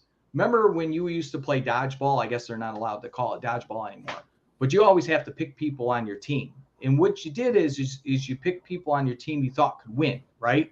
And that happens. But then you got some long shot people too. So it's not always on the person you like the most, but also the person you think has the most momentum, also serves your values, but also you think can win, right? So if there's a candidate that keeps losing, that's obviously not a very good candidate because there's a reason why they keep losing, right? But then you have other candidates who, you know, they represent your views. They've been out ahead. They got momentum, or maybe they raised very little money because they got into the game late, yet poll very well. These are people you want to consider looking at for your team. And what's the team? The team is, you know, medical freedom, America first. And here, let me explain what America first means, by the way. putting the interests of all Americans first, meaning we're going to look at what we're doing here, like our needy, our poor, our homeless. Did you know that a majority of the homeless are actually special needs adults? As a parent, and it's funny, I'm one of the only people that have ever talked about this in politics. As a dad, the thought of having to leave this planet, not having something in place or prepared for my child who would be special needs is just gut-wrenching. Yeah. And that is what happens. That's why we have someone homeless. They say, oh, the crazy homeless person. It's not a crazy person. It is a special needs adult. And meanwhile, we are sending money overseas to countries that don't like us, don't really have a use for us, don't give us anything in return, and we're taking care of them. Yet we have veterans sleeping on the street that we can implement better programs to get them into work, get them working, get them a check, to give them some sort of structure where they feel like, they have some dignity. With our special needs adults, there's so much more we can do for them because they're human beings and they're Americans. And that's where America First comes in. We need to stop over-regulating businesses. People say, oh, the environment, that's the reason. That's that gut-wrenching, conversation that the progressives have with Americans, to say, they make them just feel like they try to pull on the heartstrings of Americans. But in reality, they take that job, they ship it overseas, they pay that worker less, and they have less regulations on the environment. And what, this is all of our planet. I mean, if you pollute the air over here, the world spins and it becomes air over here. And that is what they've done. Okay. And while Americans are out of work and getting on a welfare state. So that's the problem we're facing. So we want to put the interests of Americans first, which is give Americans jobs, a livable job. And they say, the left says progressive, livable wage. Well, guess what? If we had more jobs here and they were abundant, okay, then more Americans could go to work and we'd have less homeless, less veterans on the street. We would have more money into the economy, but that's not the plan of the globalists. So America First means putting the interests of Americans first, and the health and everything, put the interests of Americans first. That's why people like Matt and I click so well, is because we share a lot of the same viewpoints. I'm not trying to speak for you, Matt, but that's why this primary is so important for even moderates or independents or even, blue dog Democrats. This is time where you pull a Republican ticket, and never mind the point of Republican. I think Matt and I explained we're conservative first and what our values are. Don't let the brand, the brand distract you, because to be honest with you, I don't really know that many Americans that completely agree with the establishment Republicans anyways, right? So there's a whole grassroots movement that's happened throughout this country of grassroots Republicans, and it takes the voter to actually get out there and vote in the primary to put forth those candidates. And here's the easiest way to point out an establishment Republican, right? Define one. Are they getting endorsed? All the way across the board. They have most endorsements. They appear to be the one that's pushing it, but it's always, the Republican county chairs and townships, and everyone's behind this one person. That's called establishment. That means that person made backdoor deals with each of them. And haven't we had enough of that? It is that way of thinking that got us here where we're at now. And so now it's time we have to change the way we think. And that means we have to put forth grassroots candidates.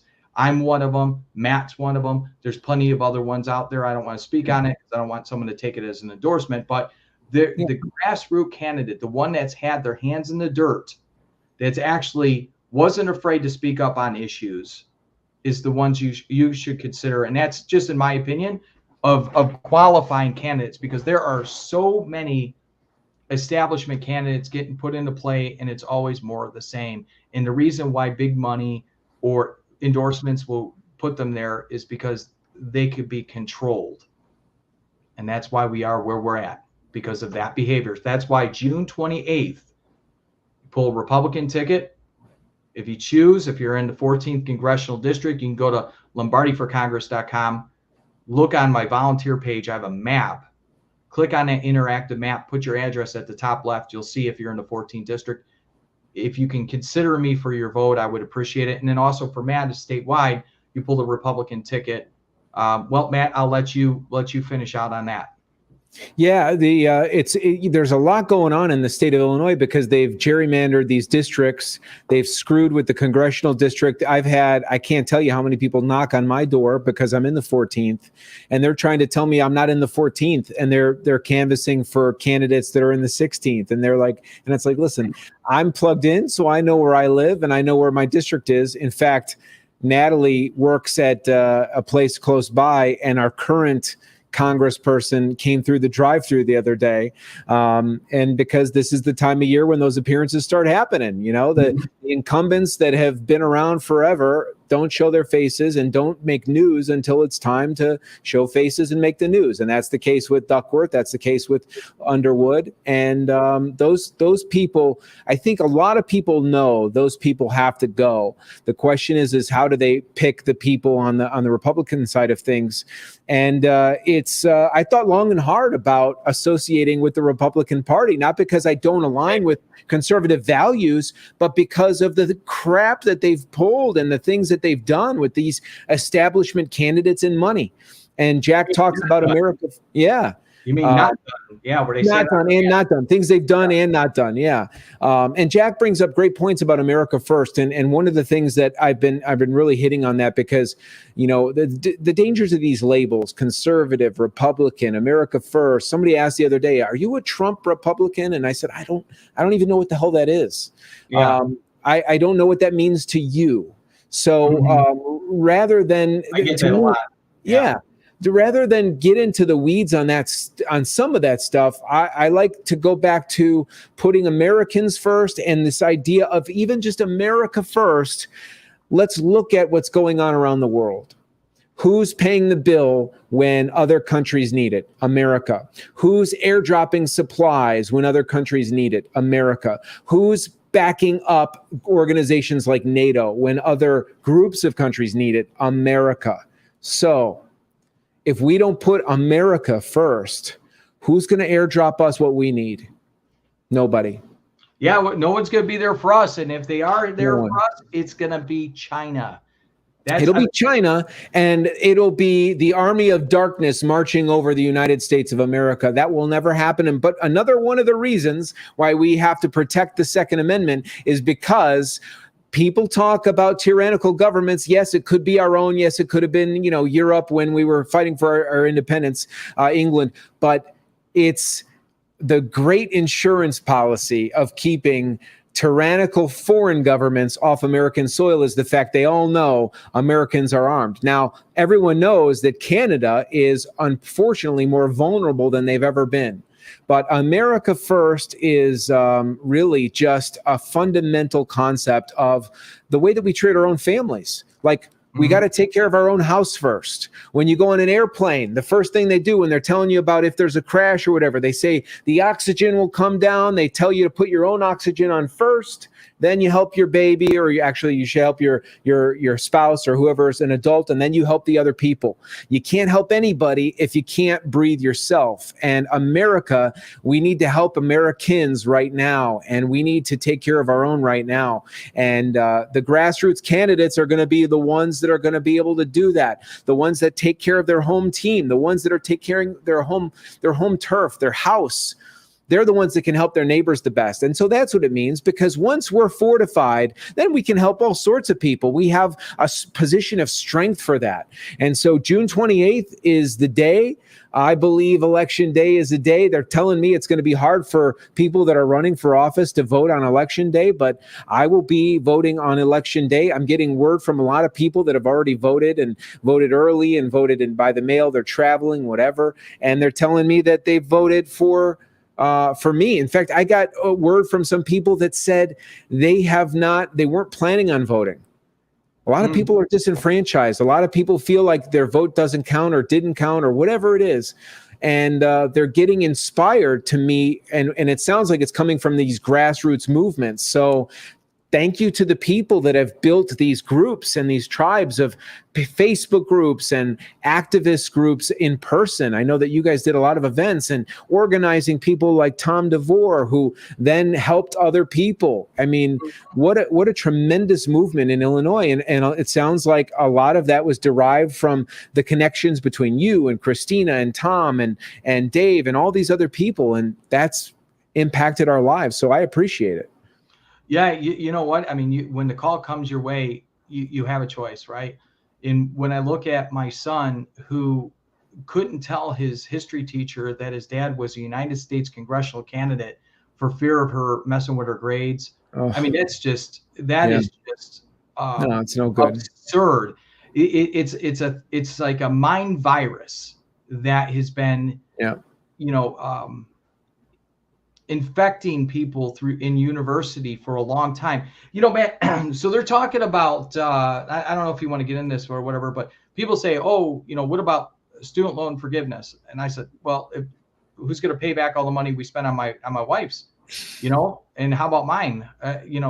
It's ridiculous when you're an adult. Here's what I will say. There was an industry that put forth, I'm sorry, there was a movement that put forth industry that was never going to grow.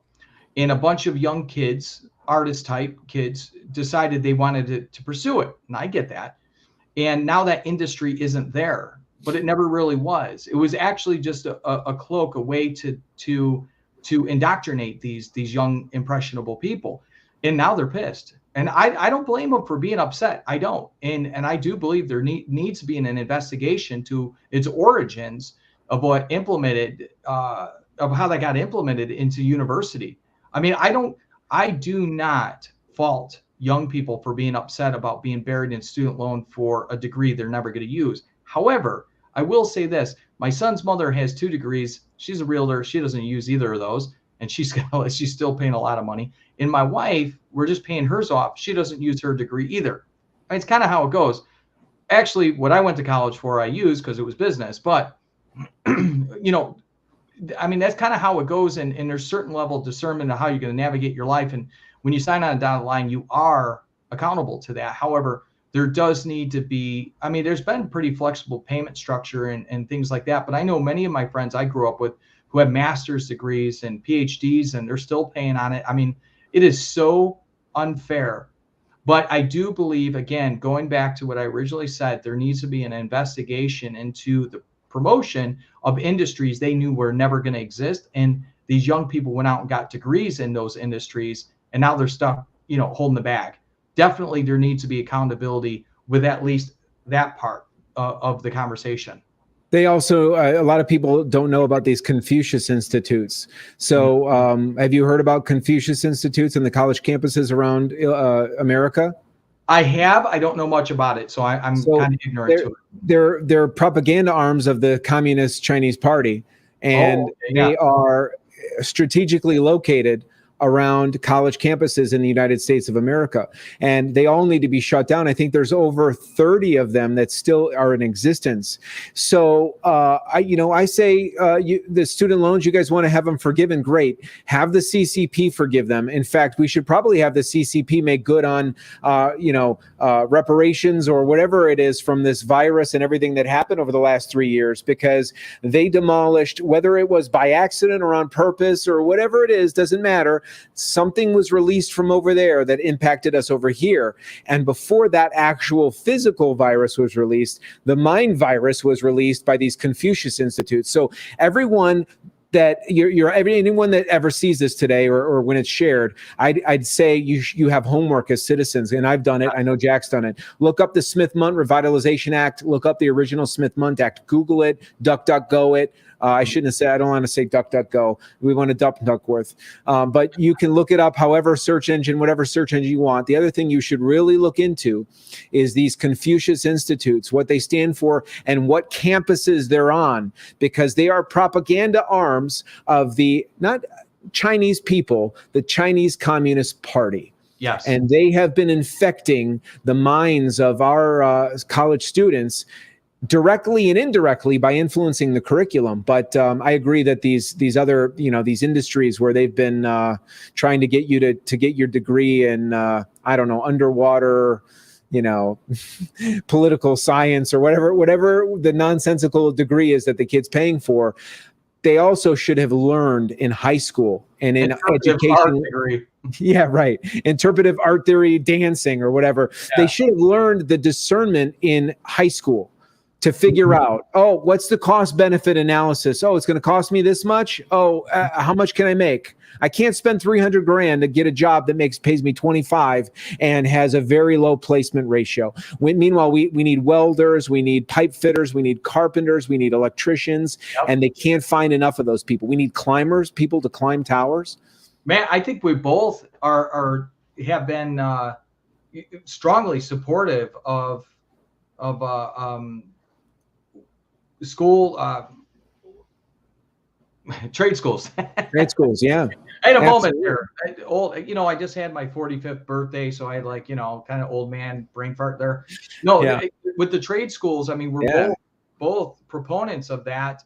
And there's nothing wrong with it. I mean, my dad retired a double teamster, and he has he did very, very well with that. Hardworking man, got up at 3:30 every morning, went to work. He made a lot of money. There's young men in their 20s right now making six figures, $100K, and they're in their 20s. I mean, that's great money to start off with, finding a wife and having a family and building a family with a woman.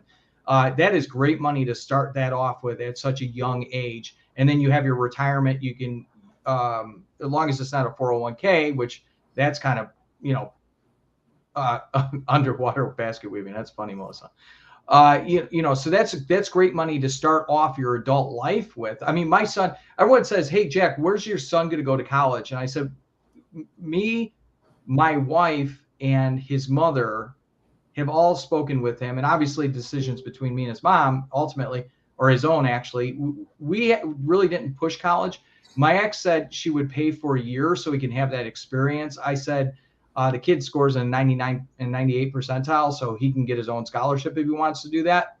But, he can do a lot of things and make a lot of money without having to go to college and get indoctrinated, which I don't think they could anyways. They'd probably throw my kid out, to be honest with you.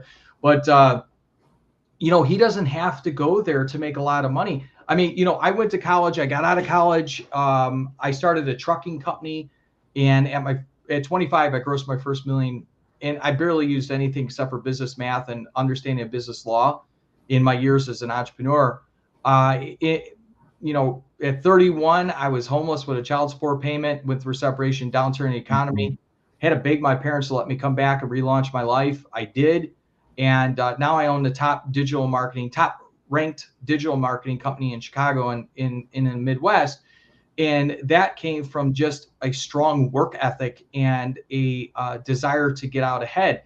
I don't think you need college to be successful in life unless you want to, if you're interested in a particular, industry, right? That, by all means, go ahead. But, at the end of the day, I think what we see here is college degrees have been over glamorized, and there was a lot of pressure put on industry to say that was a prerequisite to a good job, when actually, I don't know about your experience, but my experience in business, I've met billionaires, I've met they got just stupid money, right?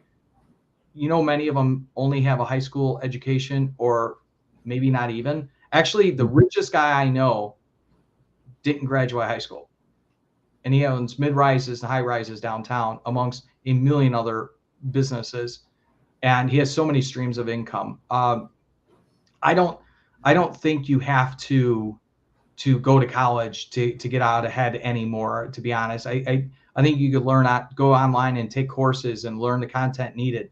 But there was an indoctrination program. There was a funnel feeding our young people, mainly our millennials, into this idea that college was the only way, and parents went along with it. And they, and put them into that position.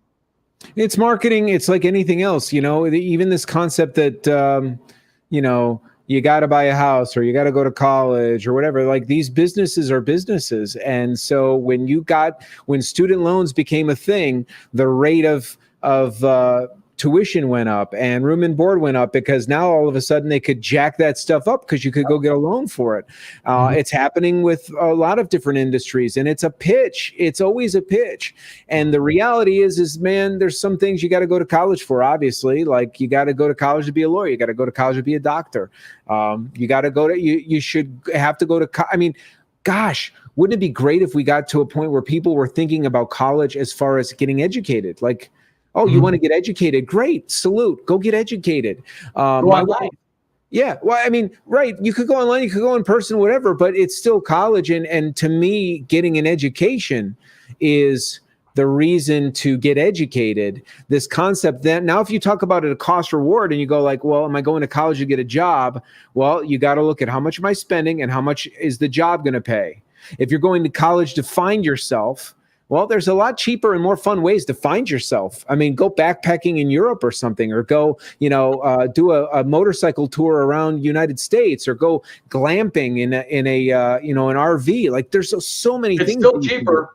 And it's still cheaper. Yeah. So there's other things. People try to make college something that it isn't necessarily. It could be a fun experience, and maybe should be, but you're supposed to go there to learn, and they're turning it into something else. I mean, some of these colleges that my son was visiting, they were talking about, oh, look where you put your pets, and this is where you can bring your dog to school. And it's like, what are we doing here? Okay. Yeah. So that's why we opted out. I mean, my son has the option to change his mind at any time. His mom said she would bankroll it. That's on her. For me, it's, I have multiple businesses. I mean, he could take one of them over when he's ready, and that probably, I would think is probably what's going to wind up happening, but it's his choice, whatever he wants to do with his life. And I'll support him. He's his own man. He's 18 years old. He likes to tell me, Dad, I'm 18. I'm like, yeah, I got it all figured out. Right, kid? Okay. We were all there before we were there. But Matt, so we're coming up on the 2-hour mark here, and I know that's kind of where we wanted to be on this, and we're just having kind of a couple dads talking about why we got into politics, and it seems like neither of us ever wanted to be. Matt, do you cringe when people call you a politician? Yes, we just got into this earlier. So I did a live before this live with you, and somebody said something about a politician. It might have been Bob. I don't know. If it wasn't you, Bob, I don't mean to put it on you, but and Bob's Bob's on my side now. But it might have been Bob, or maybe it was Mark or somebody else, and they said, well, either way, if you're even if you weren't a politician, if you get elected, you become a politician. And my answer to that was, no, I'm a candidate. And if I'm elected, I will become a representative. I will not become a politician. Period. You're in the same boat. You know what? I was thinking the same thing. Call me representative of the people. Don't call me a politician, because we understand that the majority of Americans are conservative, right? In Midwesterners are dominantly conservative, right? And we're going to represent that conservative value of conserving American values, in Congress and for you as in Senate, so that, we can move forward and protect the individual rights. And that goes back to that little book where it's about the individual right, not group rights. Group rights is how socialism and communism is installed. Color revolution, right? Do your homework. There's more homework.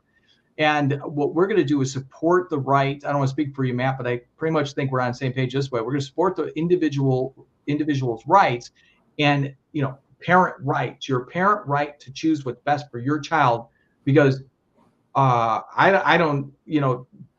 It's very arrogant. I don't know another word for this, to tell a mom what's best for her child, or make her do something, especially when she has that gut feeling, that mom instinct, or father that has that, parent instinct to say, nah, I don't know. I'm not so sure on that one. And so we, elected will go in there and we will fight for the rights of parents to protect their, children, to make the individual decision.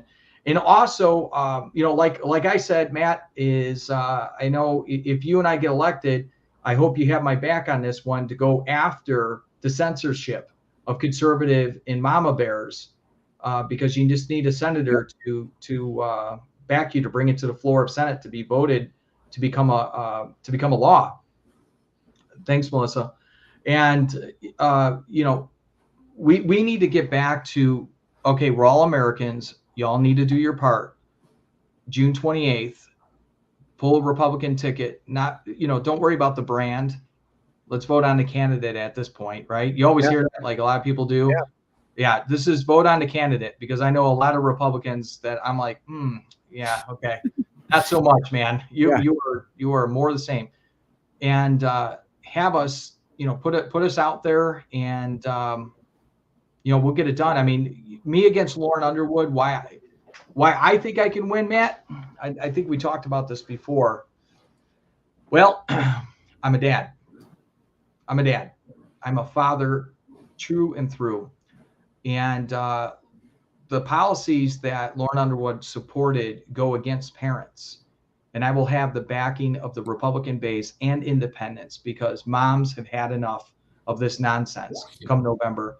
And I also am, I was very strategic in the endorsements that I pursued, which is the founder of Moms for America, which is, that is Republican and old school Democrat and independent. It covers a lot of those American values.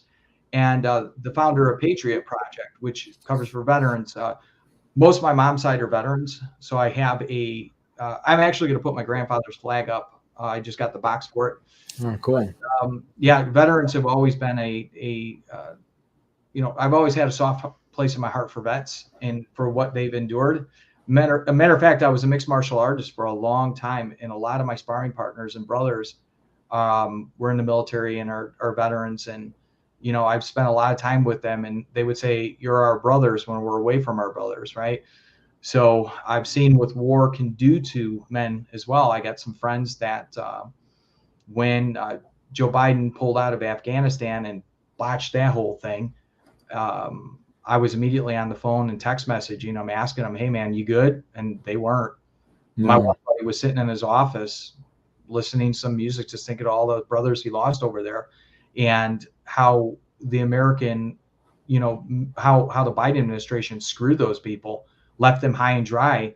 And people wonder why we have terrorist attacks. I mean, these kind of poor policies that Joe Biden has put in place, and my opponent, Lauren Underwood, voting on this stuff, has created terrorists. And this goes back again to American interests. They didn't put America first. They just put America, they just jeopardized Americans by doing something like that. So, and then also with the veterans. So why I can beat Lauren Underwood is she's not a mom. I hope that one day she has, if she chooses, she can have that, and God blesses her with children. But until you've held a sick baby, until you've had to stay up, late hours, and until you have some real skin in the game, I'm not going to take you serious, and and also, I have so much of the backing of the moms, which are typically the independent voter, to drive the needle there. That's why I think in November I could be victorious in that, and help put America on the right course, because I think you, and we spoke about this before, believe that this country, the course of this country, is wrong, is bad. It doesn't look good for it. We were talking about the country our children will inherit, and we're not happy with the direction it's going. We want to give them the same opportunities we had as free Americans, and make sure that they have that. So it's going to take all the people who are watching us to get out there and consider Jack Lombardi for U.S. Congress, 14th District, and Matt Dubiel for U.S. Senate.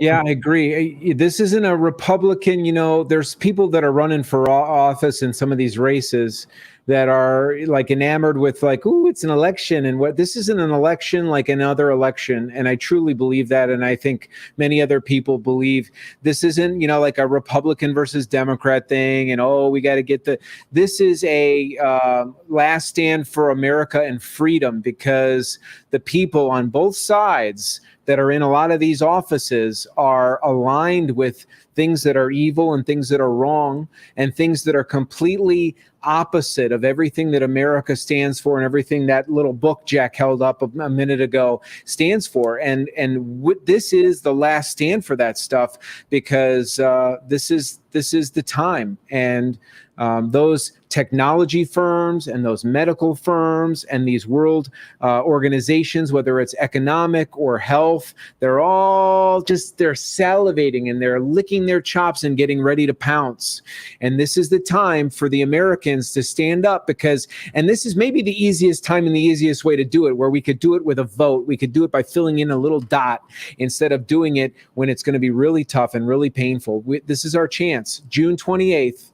You got to vote for grassroots patriots across the board, and vote for the candidates that you believe are the best. And then it's on them to beat the people later. Yeah. And somebody asked me this. That was a great point. And I'll close my thing out. They asked me, they said, Jack, Lauren Underwood has all this money. I keep hearing that. There's a lot of people who want to see Lauren Underwood out, specifically in not only the oil industry, right? And I've been in contact with a lot of them. I want to be a good steward of this planet, first and foremost, that everyone understands that. And on my calls, I said that I believe in being a good steward of this planet and protecting the environment. But I know we can get it done, because we were getting it done while President Trump was in office, and it can be done. And we need to go back to those types of policies as long as there's protecting the environment. And I'm 100% on board with that. So it can be done. And those industries definitely will support me in dollar for dollar with Lauren Underwood. And here's a little fun fact. Even in Illinois, the conservative Republican does not need to raise the same amount of money as the progressive Democrat, because the progressive Democrat has to sell an idea. Okay. They have to create a narrative and sell that narrative, and it costs a lot of ad dollars. And of course they have the media on their side, which helps. It's called earned media. But conservatives don't, because we're conserving what is already there, or at this point, we're conserving a much better time, a much affordable America. And that's what I represent, an America where American families can go and afford groceries and a tank of gas. And that is the America that I want. I want the America that's safe for all Americans, and, accountability. Like my wife, she went to Orland Mall. I'm sorry. I was thinking about something. And I know the mayor over there, he's running for Congress, and he said how safe Orland is.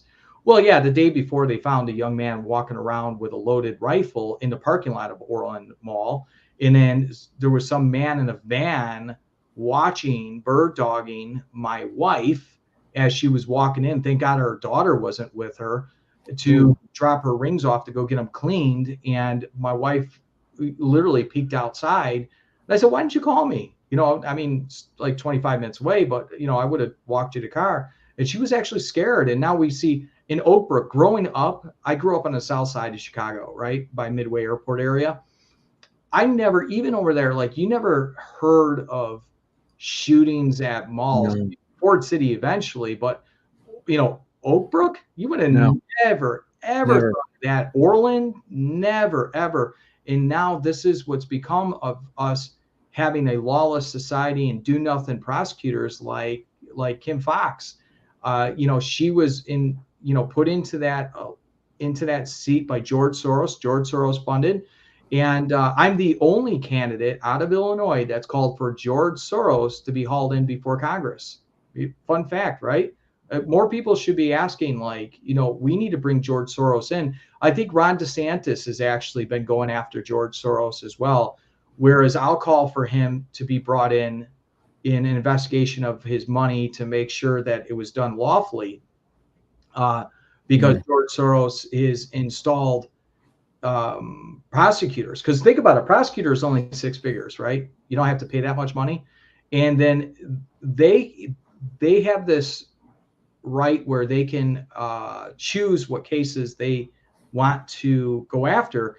And in Kim Foxx's first year, think of the presidents that was set here. Her first year, she passed up on 25,000 gun felonies cases. She wouldn't prosecute. So, I mean, is it any wonder? So, I mean, they say, oh, we need more gun laws. No, they want to create an environment where people think they can get away with murder, literally, and so that there will be more murder, so that they could say, oh, guns are the problem. And then your opponent says we need more gun laws, right? And then she wants to spread it around the country, like Rip Taylor with the confetti. She wants to give it all to Florida and Tennessee, and everybody else is going to have to follow the same nonsense. And it's not a recipe for freedom. It's not a recipe. And you know what it is? It's political grandstanding, and it's fundraising mechanisms for them to say, hey, look what we're doing, which is what they're constantly doing, is manipulating their population to get donations and to get attention. And they're money whores and attention whores. And I'm talking about all this establishment politicians. They use it to get the jingle jangle and to get you passionate about it. And they don't care what impact it has on the rest of us in our economy. And the answer to safer Oak Brooks and safer Orleans is less crime, prosecuted crime, and more good people that are trained to protect themselves. And that's not going to change. So people have homework today. They have Smith-Mundt Act. What was the other thing? Modernization Act of 2012. Yeah. They have to review it before 2012, read the articles about it, and then look at the articles after, and you'll clearly see how the narrative changed and it's propaganda. Yep. The other thing, we're talking about the Confucius colleges. Confucius Institutes at the college campuses. And the third thing is the color revolution. Everybody should check it out. It's a Soros thing. Google it, DuckDuckGo it, whatever you got to do. But also look at it, and then go look at Bill and Hillary after Clinton, or after Trump won. Bill and Hillary came out and they didn't concede, but they were both wearing purple.